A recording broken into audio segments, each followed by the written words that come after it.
Okay, because and I want to talk about the three big lies that you spoke about. You're right. You said, and I want to quote you here. There are three big lies that we as citizens of Earth are facing. Number one is we don't know what these things are. The government is telling us we don't know what these things are. Number two, we don't have anything that can fly at those rates, angles, etc. And number three, that extraterrestrials are a threat to national securities. Right. Can you go into depth with each of those three lies? Sure, absolutely. The first one, after Unacknowledged, it came out in 2017, 6 years ago.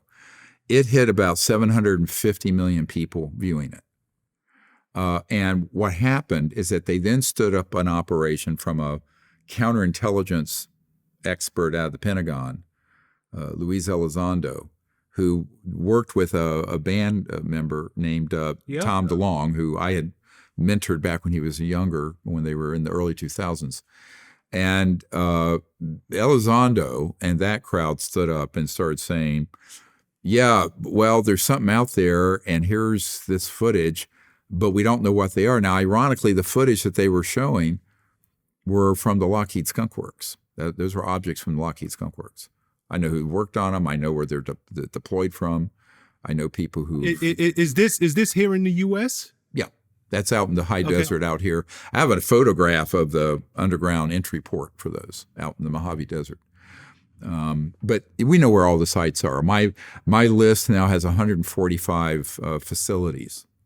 Okay, and I'm so sorry to interject, but I just want to get as much as I can. We do know what they are. So that's a big lie that we don't know what these are. There are two types of UFOs, man-made, that are electrogravitic anti-gravs. The date that breakthrough happened, where we had a stable anti-grav system, was October 1954. 54. Not 64. Not 94. So those have begun to be experimented with and developed since the year before I was born in 1955. Now, the extraterrestrial vehicle is very different. Although they move in a similar way, they could be confused. So there are two things that are being confused as one thing. There are both extraterrestrial and man-made UAPs or UFOs. Now, until recently, the people in the government who were looking into this didn't know that. They were being gaslit or deceived by people going up there and saying, well, gee, we have no idea what these are. And one of the top investigators for the Senate who I'm working with, he'd be the equivalent of a 2 or 3 star general if he was still in the military, went out to the Lockheed Skunk Works, was shown a bunch of old antique jet aircraft. And he knew he was being gaslit and deceived. That's when they called me in. So that was in February of 2022. But they said, well, we got a problem here. We know there's something wrong with this picture.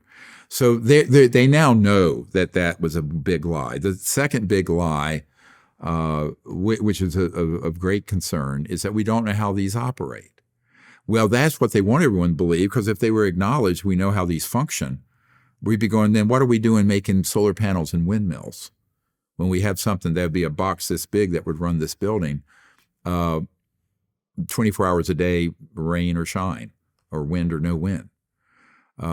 So that's what this new documentary, The Lost Century and How to Reclaim It's about, because it's a whole century of these lost technologies. And we're having the premiere here in L.A. The other issue is that these extraterrestrial civilizations are a threat. Let me assure everyone, they view us as a threat. Humans are viewed as a threat, not them.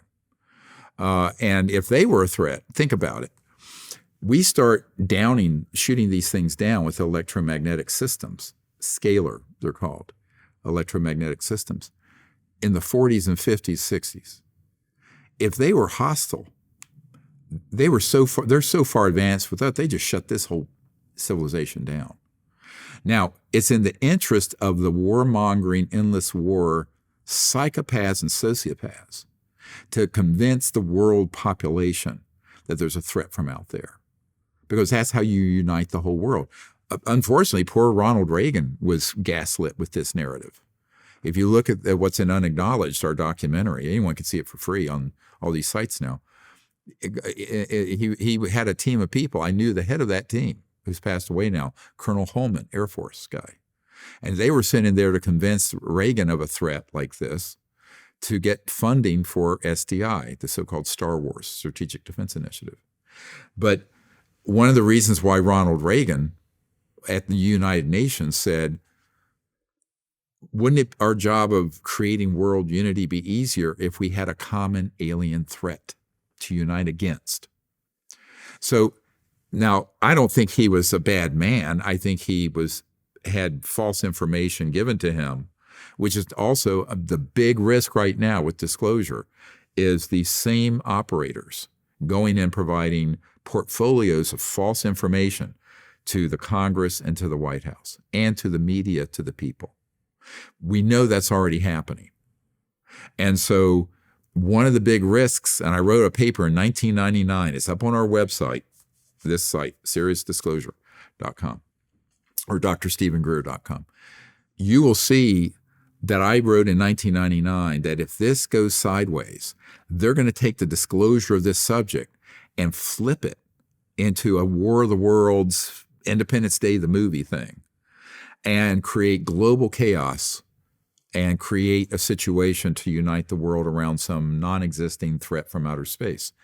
Because that was always the plan. You know, Carol Rosin, a member of my team who was the spokesperson for Werner von Braun, the guy who invented the rocket for Adolf Hitler, and who then became part of our aerospace industry back in the 45. He warned on his deathbed that they would hoax an alien threat, and it's all a lie. And that was the plan that they had come up with in the 50s.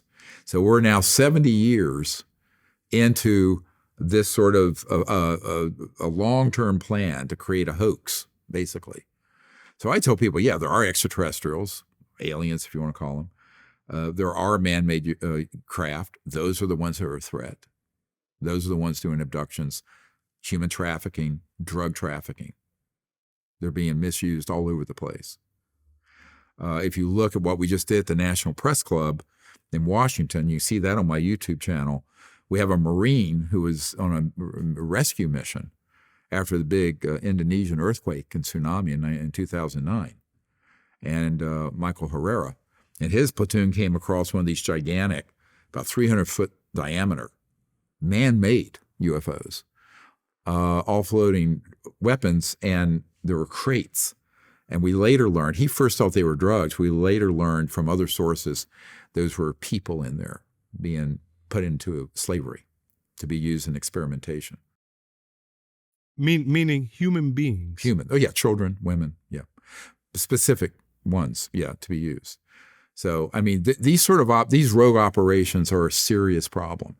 And luckily, all that information is being handed over to the authorities at the Pentagon and in the Congress and the White House, and the White House military office that I deal with. But, you know, whether or not there'll be a satisfactory action or outcome by the leaders in the political system is to be determined. I don't know. We're doing everything we can. I think everyone listening to this show should write to their senators and their congressmen and to the White House, the president, and say, you need to look into this and the details of it, but also be aware of the false narrative that's going to be presented to you. Because the false narrative is where we run into problems.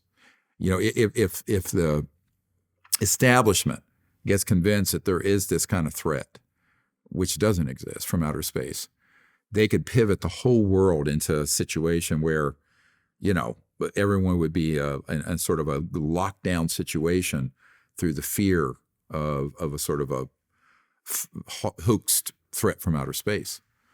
And I think that's why we did 2 years ago The Cosmic Hoax, which is a documentary about this. It's on our YouTube channel.